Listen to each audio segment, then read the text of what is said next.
हा ताई कशाला बसलाय तुम्ही इकडं? उपोषणला. हा उपोषणाला तर ते दिसतंय, पण काय कारण काय होतं?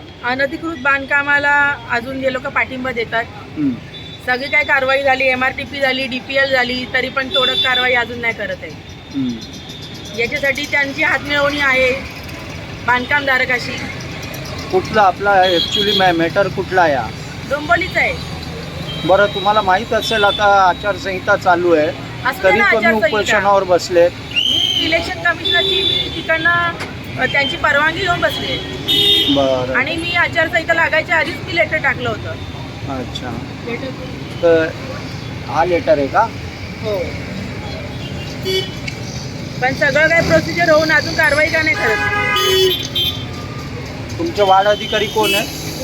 राजेश सावंत, ते सध्या सुट्टीवर गेलेत, आता आलेत भूषण कोकणे, ते पुढे करतायत. आणि तुम्ही procedure. किती वेळा असे बसले इकडं? ही माझी याच्यासाठी ही दुसरी वेळ आहे माझी उपोषणाची.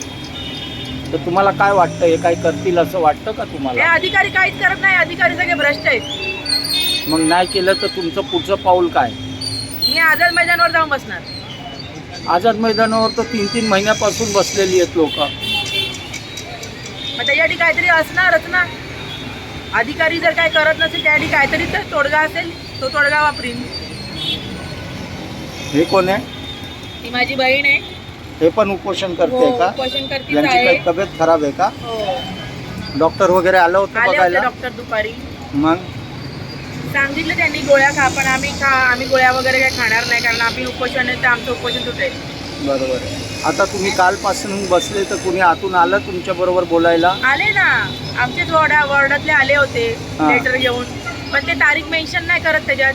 काय त्या म्हणतात? तारखेला निष्कर्षण कारवाई करणार ती तारीख मेन्शन नाही करत. म्हणजे आश्वासन देत आहेत फक्त. ते आश्वासन देत आहेत लेटर देऊन, करू करू करू, पण कधी करणार? असंच जर कल्याण डोंबिवलीमध्ये जर अनधिकृत बांधकामाला तुम्ही पाठिंबा दिला तर सगळे बांधकाम धारक असेच राहतील. म्हणजे तुमचं लिगल असं बांधकाम कोण करणारच नाही. म्हणजे तुमचं असं म्हणणं आहे की जोपर्यंत कारवाई होत नाही तुम्ही उठणार नाही उठणार इकडनं, नाही. आणि इकडनं काय नाही झालं तर जिल्हाधिकारी कार्यालय समोर बसणार. हो, ठाण्याला.